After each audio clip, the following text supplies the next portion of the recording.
Everyone knows you as the voice of the Eagles. The guy that did our high school football games in Breckenridge, Texas, was an absolute goof. He was my high school science teacher, and even as a 15-year-old kid, I went, well, I can do it better than him. I mean, it kind of goes. I saw a need and went, you know what? I can fill that need. Take us back how that started and what that How was. long is this webcast? Okay, well, you're out! Right! Woo!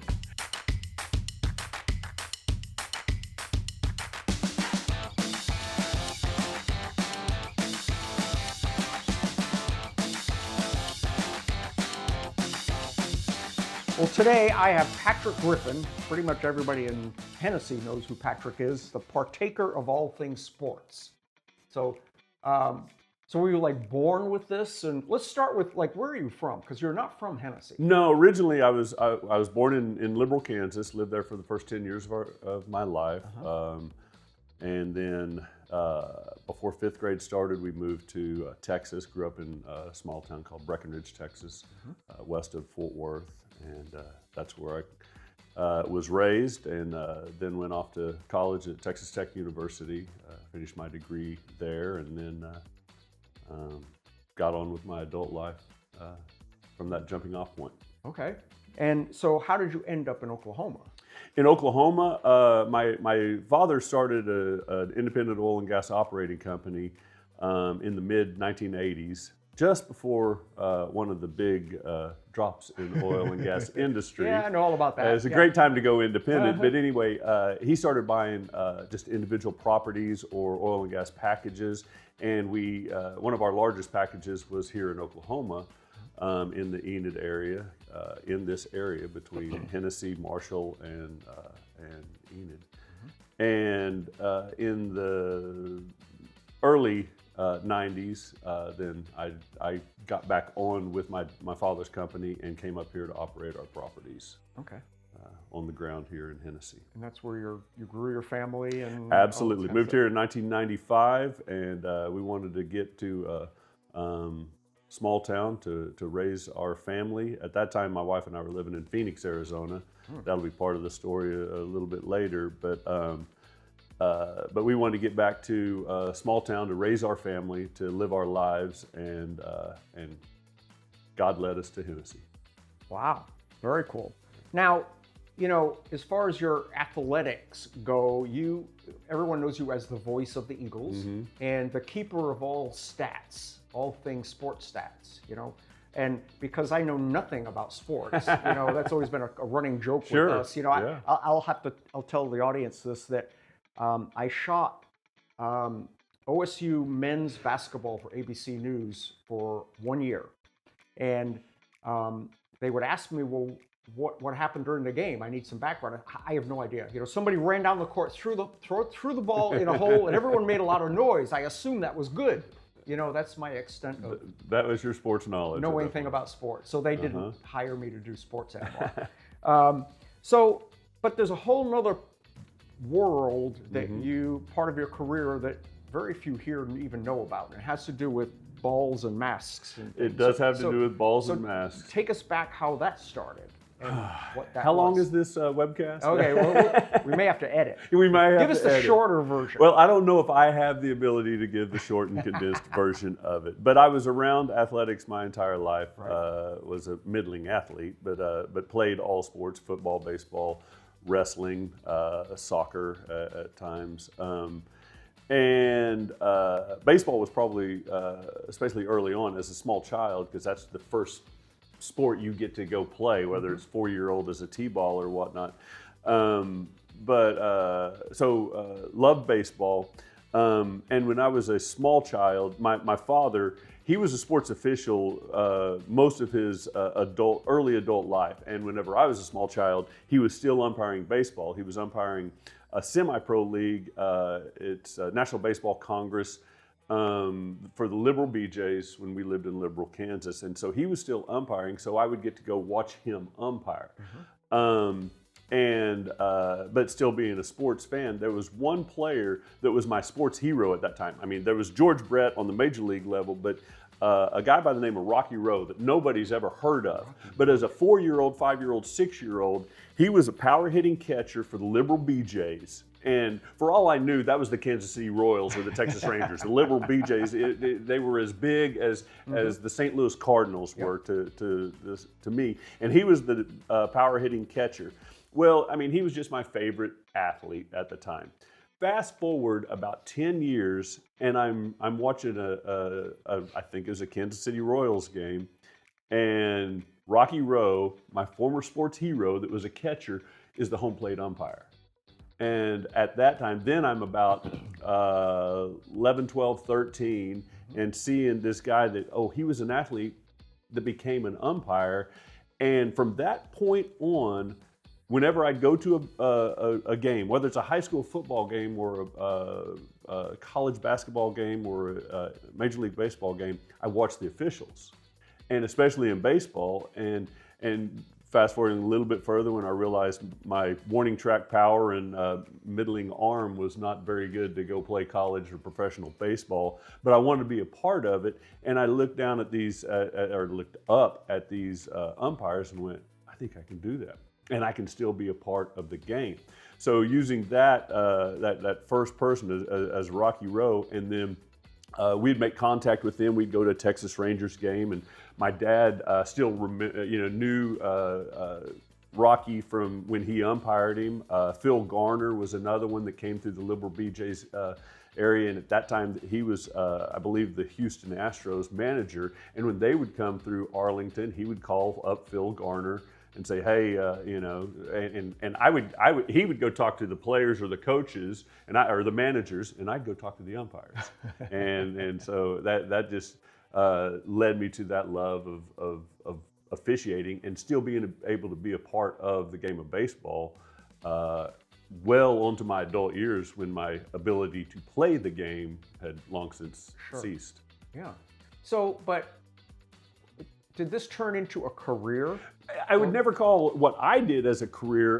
What I did was an avocation. Now, it did start out as career because my dad was a former sports official, and anybody who they always saw what was the level that they never did umpire. So after I'd gotten out of college, worked in the industry for a little while, my degree field, and then went back to work for my father in the oil and gas business. I was still young enough, and I was single, and I had this desire, you know what does it take to be a minor league baseball umpire? And so that would be the track of career. To be a minor league baseball umpire, to work your way up the ranks, to then become a major league baseball umpire. As a 22, 23-year-old young man, that was the path. And at that time, there were 3 different Major League Baseball, professional baseball umpiring academies. And I went to the Jim Evans Academy of Professional Umpiring in Phoenix, Arizona. And then from there, the top graduates of those individual umpiring academies, they're 5.5 weeks long, 5 weeks long in January of every year. And then they go to the next level, which would down in Florida for another month of intense umpiring training, for the opportunity for some of them to then become minor league baseball umpires. So that was the track that I was on. And after the very first year of doing that, I didn't get selected for minor league baseball initially. I got to go to an independent league and do that for that first summer after I'd gone to a professional academy to learn how to be a professional umpire, not just a little league umpire, but to do it on the minor league or major league level eventually. I ended up getting married right at the end of the first season that I umpired. I married Jen, who I'm still married to happily. We met the second week that I was at umpiring school in Arizona. Okay. So I thought I was going to Phoenix, Arizona to learn how to become a Major League Baseball umpire. God knew I was going to Arizona to become her husband and the father of our children and grandfather. God had plans that I did not know at that Weren't time. on your radar yet. And so between the end of the regular season and the beginning of the postseason, my very first year as a professional umpire, I got married. Before the next season started, we had a child. And what started off on this avenue of being a professional baseball umpire as a single guy, which is great because you're traveling all the time, you're in hotels, and you know, one of the drawbacks we'll get into in a little bit of umpiring is you don't have home games as an umpire.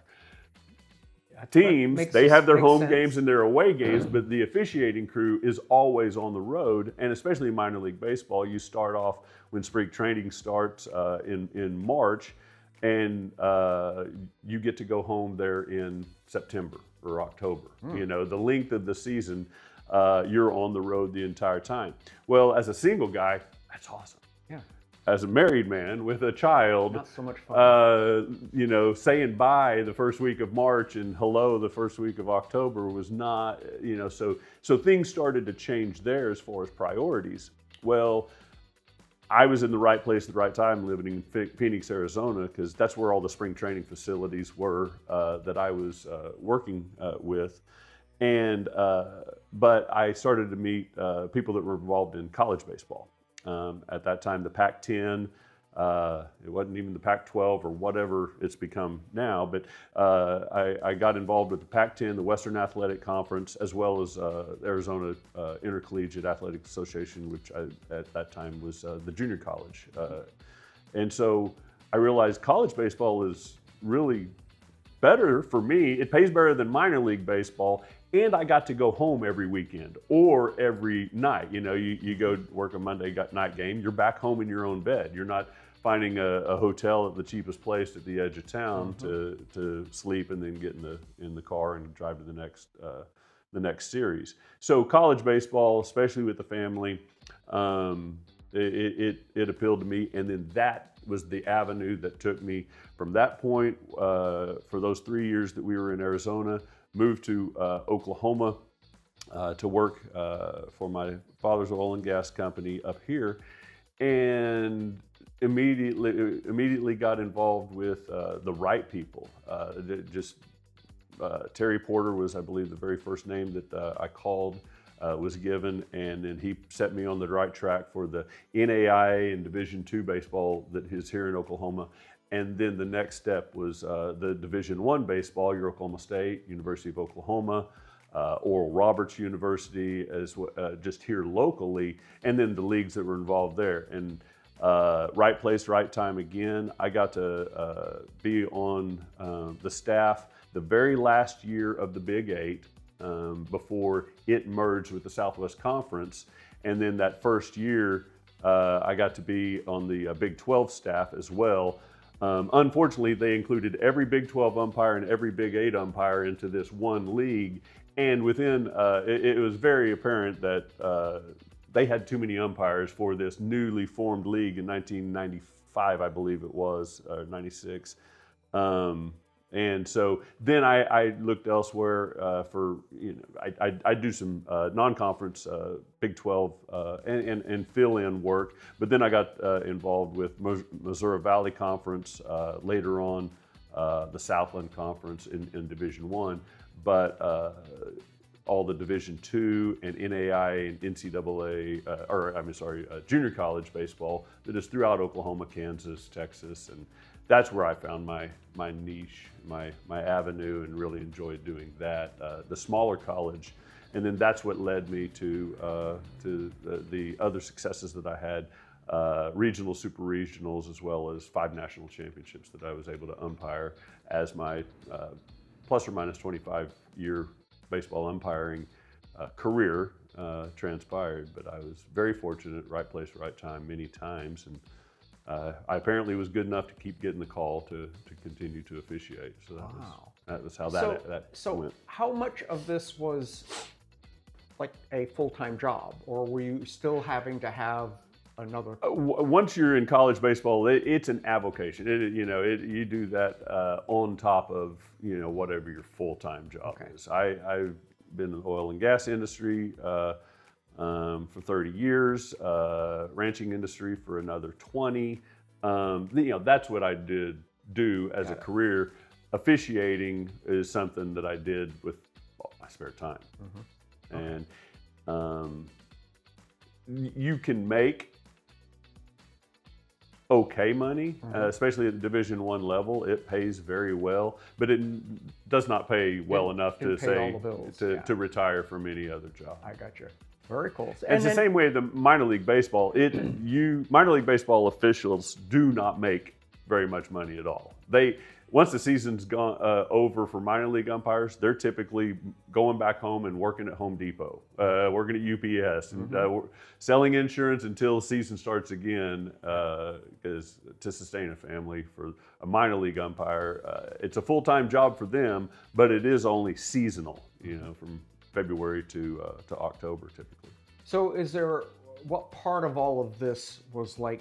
I've made it. This is exactly what I want to be doing. This is the home run, so to speak. Probably the first game I ever officiated. Really? Yeah, and it was in Breckenridge, Texas, at a 12 and under little league game, and pitch comes in, and nobody else is going to determine whether it's a ball or a strike but me. Okay, no pressure. And you make that call and you realize, okay, give me another one. I got that one right. Give me another one. And, early on, the first time I ever put on the official's uniform, the first time I put on the mask, when my mechanics were absolutely atrocious. I probably looked like an octopus trying to get out of a phone booth, calling it a strike. And but at that point in time, I went, "This is something I want to do." I'm on the baseball field. Those people watching the game, they're on the other side of the fence. I'm standing in the dirt circle right here, about to call this pitch. And then every level of baseball I got to work from that point on, it was like, this is great, and I want to do it more. Okay, so that's the good side of it. So fortunately, there's a fence between you and the audience. Yes. So how many times have you had like people trying to claw through the fence because they didn't like what you said? It does happen, but most of the time, it really doesn't matter what anybody on the other side of the fence is saying. Now, if it is vulgar or offensive, then we can have them removed or have them put someplace else. But if they're just standing at the fence yelling and screaming at me, it typically, you let it roll off, like water off a duck's back. Your confrontations are with the players and the coaches that are on the field with you. Those are the ones that you have to, be accountable to, and the game that is going on. What is going on the other side of the fence, and the derogatory and the things that are yelled down at the officials, we don't really pay any attention to that. Now, there were a couple of occasions that were probably my worst experiences on the baseball field, and it had to do with spectator abuse, and it had nothing to do with me, and how I felt. But one time was whenever I was working, as a matter of fact, the Junior College Division II World Series or National Championship in Enid. I was fortunate enough to work 2 national championships, junior college national championships. And one of those, there's this university out of Louisiana called LSU Eunice. And they have a very big following that follows, they're a very good junior college baseball team. And their fans are very boisterous and very abusive. And like I said, if I'm on the field, it really doesn't matter. But when it got to me was at that game, I'm working the national championship game, I'm on first base and, making my calls as they come to me. But the verbal abuse that I was receiving from this Louisiana fan base, nothing from the dugout, not a word from the dugout, but from their fan base that right there behind the first base dugout at David Allen Memorial Ballpark in Enid. The abuse that was being hurled at me when my wife and my then 7-year-old son was in the stands, and and my 7-year-old son not understanding, why are these people talking to my dad that way? And that was one of the first, I don't care what you say to me, but, you're saying this in front of, you are verbally abusing me in front of my son. And then fast forward a few years later, I'm working a NCAA Division II regional, and a young umpire working his very first regional, a great opportunity, and he is a fantastic umpire. Well, his grandparents came in from Michigan to watch their grandson in his first postseason game, and the spectators are just abusing him and abusing him. They can't see if that pitch is on the edge. Eye view. Absolutely, but because this umpire made a call that went against their team, he needs to be burned at the stakes. And those kind of things always broke my heart and still do. I mean, if I'm at a basketball game here at the Eagle Event Center and people are abusing the umpires, and I look over my shoulder and well, there's this basketball official's wife and 2 kids coming to watch their husband and father officiate the basketball game, but these people right over here are just absolutely abusing him because he didn't call a 3-second violation. And so he needs to have his house burned down because he called traveling against my daughter. Those are the times when being a sports official, the spectators just don't get it. That these are men and women, husbands and wives, fathers and mothers out there because they love officiating sports, but you called my daughter for traveling, so I now, and because I paid $5 to get in here, now I get to verbally abuse you. So that was the negative part of officiating. Never really when it was directed at me, but when it was, family, it hit differently. So did you, I know so little about this, but Okay. So did you work the home plate and first base, or was Absolutely. is it a rotation? Yeah. When you're on a crew, whether it's a weekend crew at working an OSU series, a 3-game series, conference games are 3 games, college conference games are 3 games, Friday, Saturday, and Sunday. Division II might do a single and a doubleheader on Saturday, but anyway, and you have a 3 or 4 man rotation in your umpiring crew. So if you're the plate umpire on Friday night, typically you're then the third base umpire on Saturday, and then if it's 3-man crew, you're at first base on Sunday. So okay. Your crews are always rotating. Same thing with postseason. You rotate. Most of the time, it's in a clockwise motion. Like I said, if you're a first base umpire this game, you're going to be the plate umpire the next game. So yeah. Many times people have come to me after, oh, you've been umpiring for 20 years? Did you ever work the plate? Well, yeah, every third game or every other game, or after a while it was like, yeah, every game I'm going to work the plate, because there are crew members that you have that if they get their choice, they may not work the plate or whatever. Yeah. But no, it's always on rotation. And so, and you have just retired, I guess last year. It seems like it was but it was 7 years ago. Oh, I had no idea. Yeah. Oh, I thought this was just like last year. It almost feels like that, but no, 2018, I got to work my second NCAA Division II National Championship in Cary, North Carolina, and that was when I retired. I didn't know that. Yeah. Okay. Yeah.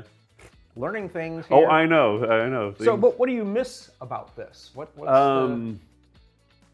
the locker room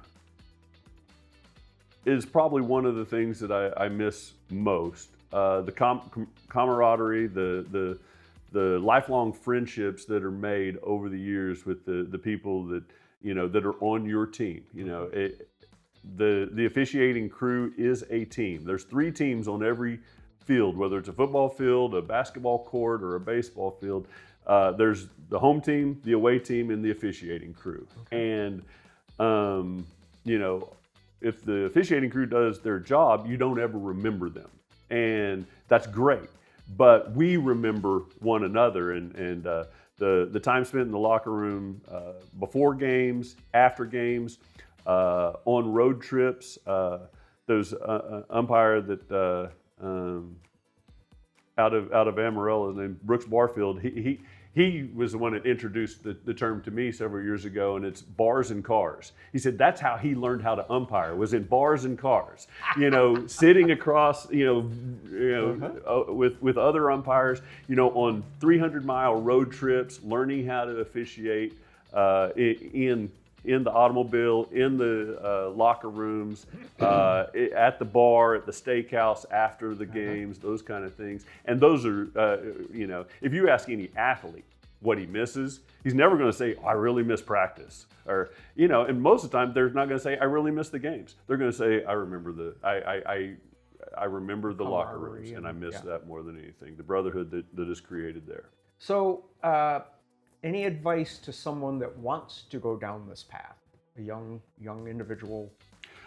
Absolutely. Work every game that you possibly can from the lowest level. I said, beginning of this, when did you say, when do you think you made it? And I realized I love doing this, and it was 10-year-old baseball. But I really enjoyed doing the larger college and whatnot. But for someone just getting started, don't ask where, don't ask who's playing. If there's a game opportunity, go work it. Don't ask for how much it is.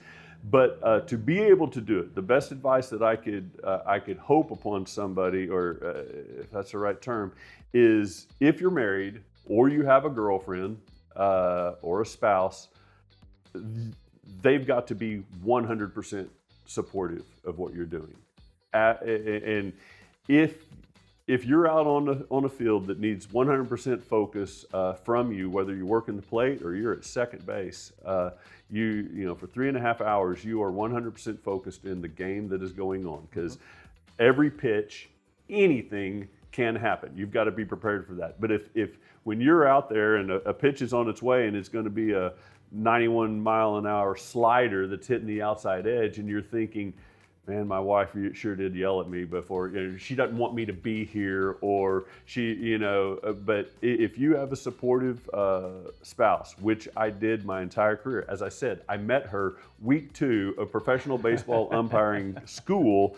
She knew what she was getting into, but she was 100% supportive the entire way. So it made it easier for me to get on the plane on a Friday morning and go to a series, to get into a car and realize I got a 600-mile drive ahead of me, and then returning, because she did support me. Now, it seemed like every time that I was away, that's when a home front problem did occur. So you can have her sit in this chair someday and ask her, hey, everything that has ever happened at your house, it happened when your husband was in Terre Haute, Indiana, or blew up. A snake got in, or the dog brought in and put a dead rabbit on the baby's bed, or who knows? It only, according to her, which is absolutely true, it happened whenever I was on a baseball road trip. So that sometimes it's good to be in Bloomington, Illinois, and get that call. Man, I wish I could help, honey. But then it also, again, I wish I could be there to help. So that made it hard as well, without a doubt. Oh my gosh! Is there anything I left out of this picture? So now that you are retired, you're.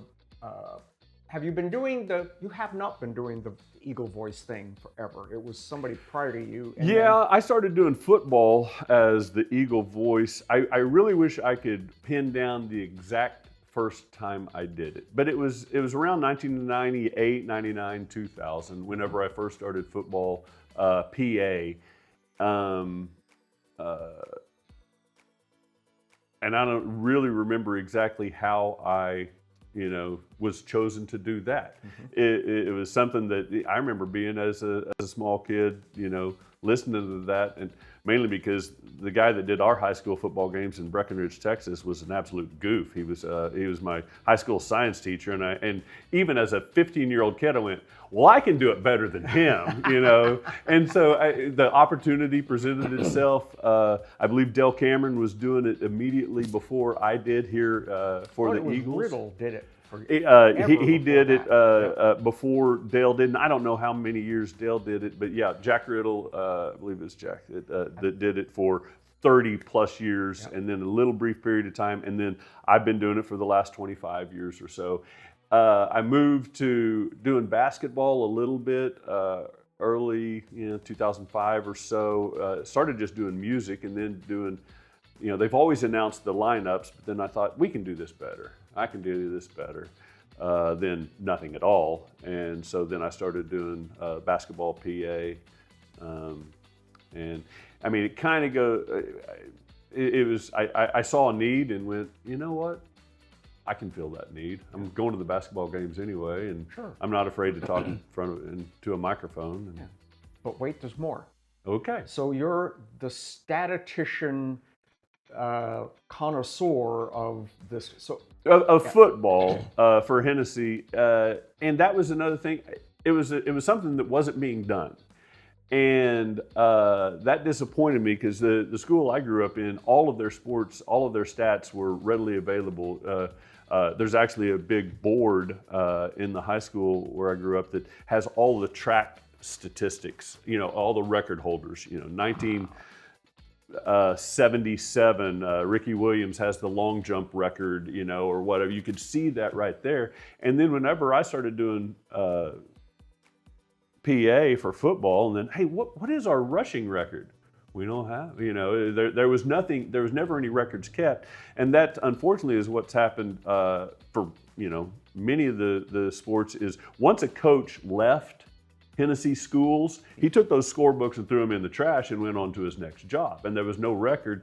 Basketball, we've tried and tried and tried to accumulate the statistics, but a lot of them didn't get published in the paper. So what I started doing years ago was combing through the microfiche or the microfilm at Hennessey Library of Hennessey Clippers, and doing it the old-fashioned way. Now, it is wonderful. It's all available online through the town's library site, but every Clipper that has ever been printed is available to my knowledge. Now, there's not a database that you just plug in, give me football statistics. I actually had to go through and, okay, if this game was played on Friday night, the Clipper came out on the next Thursday, I would read through the sports section of the Hennessey Clipper, to find out what did Hennessey do against Piedmont, in the second week of September in 1982. And so then if Bruce Campbell for a period of time, or Bill Walter, or I'm trying to think who else I've seen that had written, if they recorded the statistics, that Jason Zelny had 120 yards rushing and 4 touchdowns. Okay, I could do that. But unfortunately, many years, most years of Hennessey football statistics weren't even kept on the Clipper. It would say such and such, we won the game, we lost the game, or whatever, just basic information. So there's been some wonderful teams, some great teams, some probably individual statistics that far outweigh the records that I say that I've been able to record, but they're not recorded. So the fact that the 1929 Hennessey Eagles did not allow a point to be scored all season long, and won several games 47-0, 38-0, all these. I have no idea to be able to say, well, it's because this quarterback had this many yards passing and this many yards rushing. It just said, they won the game by this amount and so all of those are lost to history. But I'm still researching, and that's just a numbers thing. I saw something that a need was there because I was interested in it. I wanted to know who holds the passing record, who has the rushing record. And since I've been doing it since really compiling the statistics, I've seen and done every game from the early 2000s on, so those are secure. I've gone back to Clippers, Hennessey Clippers, just going through and in fact, just this last fall, as we were compiling the top 10s, I was able actually, with a little deeper research, to go, oh, wait a minute. Shea Settle had this amount of yardage that we did not record from his freshman or sophomore year. That moves him into whatever it might be, 8th place all-time receiving when he was off the list before. So it's been really interesting. And I didn't grow up in Hennessey. I was never a Hennessey Eagle, but I am fervent about the traditions that have been here and going forward, just compiling this. Well, unfortunately, you are doing that because I'm not, and I'm not because I don't understand it. And until your son Cam's actually recording this right now, joined the team, we really had no sports. We took pictures, but we really had no background on what actually happened. And then you helped, I guess, last year or for a couple of years writing what happened, which the fans just absolutely loved. Yeah, and I enjoyed doing that. Now, I didn't do it Cam's senior year because I realized it became really hard for me to write his senior year, knowing that it was his senior year. It was my baby's last year. And we, as is doing the PA, but writing an article on a team that goes 1-9 is a lot more difficult than writing articles, on teams that are winning their games 50-0. It's the same way, I enjoy sports, but it's a whole lot easier to do the jobs that I do doing the PA when we're beating a team as opposed to getting Well, it's problems. just like, we spend the same amount of time whether they won or lost, and when we have a win, our numbers go crazy, and great comments, and when we lose, we get crickets. It's like, the game still happened. It did. It's, give these guys some. And that's why it's great. Statistics is just one lens to be able to celebrate what these student athletes do. Unfortunately, there's not really statistics for a center. Tryson Sturgill this last year, I don't know if he had a bad snap as the starting center. He played every single game this year, but there's not a statistic that goes he was perfect on his snaps. Our offensive line this year was tremendous. I believe all 5 starters on the offensive line for the Hennessey Eagles played every single game this season. Well, there's a statistic, I guess, for pancake block, but that's about it. Their statistics come from, did our quarterback throw for 200 yards and run for 100? They should get their a sticker on their helmet because this guy did his job, but this guy did his job only because the offensive line did their job. But the others, to identify, and I love when a record is set or approached. In the last game of this last football season that ended this last week, Bo Vinson, the sophomore wide receiver, in that one game, he became. It was the second most receiving yards ever at Hennessey High School for a single game. You never know when the coin gets tossed and the opening kickoff happens, what is going to happen. But now we have that down, that his 222 yards receiving in that game, and me compiling the statistics, I can go back and go, yep, that's the second all-time in recorded history. Yes. So is Cam, your son, recording the stats? We use a computerized stats program, and it's just, you're basically doing a play-by-play. The computer compiles how much the total yardage is. So at the end of the game, we pretty much just have to hit send, and we have it all done. So there's when I first started doing it, I had a statistician with a pencil and a paper going, number 2 ran for 18 yards, and it was all by pencil and paper, and then putting it into the computer. Now, we're on our second stats program that we use for football, and so as the game's going on, it's being inputted, and it compiles them all. Now there are the occasions when I have to go back and correct some things. We gave the wrong person the run, or the reception, or we marked him down the 40, this 45, and it's supposed to be that 45. So sometimes there's editing that has to go on, but it's pretty easy to do. See, Cam, you've got a tough legacy to follow here. See, you're going to be the lifelong statistician for Hennessey. Yeah, very cool. Well, it's so neat to learn the backstory, because I know that we've been wanting to do your story, but you've been a little reluctant to actually. Because the problem is that if I'm going to tell Patrick's story, he's going to have to write it down, because I don't know how to do those things. So this was the best way to let people know where you came from, what you did, and where you've been for so many years. Well, and kind of as I mentioned, the best sports officials are those that you don't remember. You know, you remember, oh, he blew that call and that cost us the game. So if you go completely anonymous through a game, well, and that's kind of how I try to be. I love doing the services I did, whether it's sports officiating or doing the PA or whatever. Or doing the statistics, but I don't do, you never officiate a baseball game in hoping that you're going to be applauded, because you probably aren't. You're going to be yelled at, you're going to be booed, you're going to be all that. But if you do your job, nobody's going to notice. Well, of course, he got that call right, because I rewound it 3 times and saw that he got it right. But to try to do that anonymously, without heralding yourself is that officiating taught me that, as well as 1,000 other things in how to do life, but doing it without worrying about the accolades that might come from it. They'll come if it so happens. Very, very cool.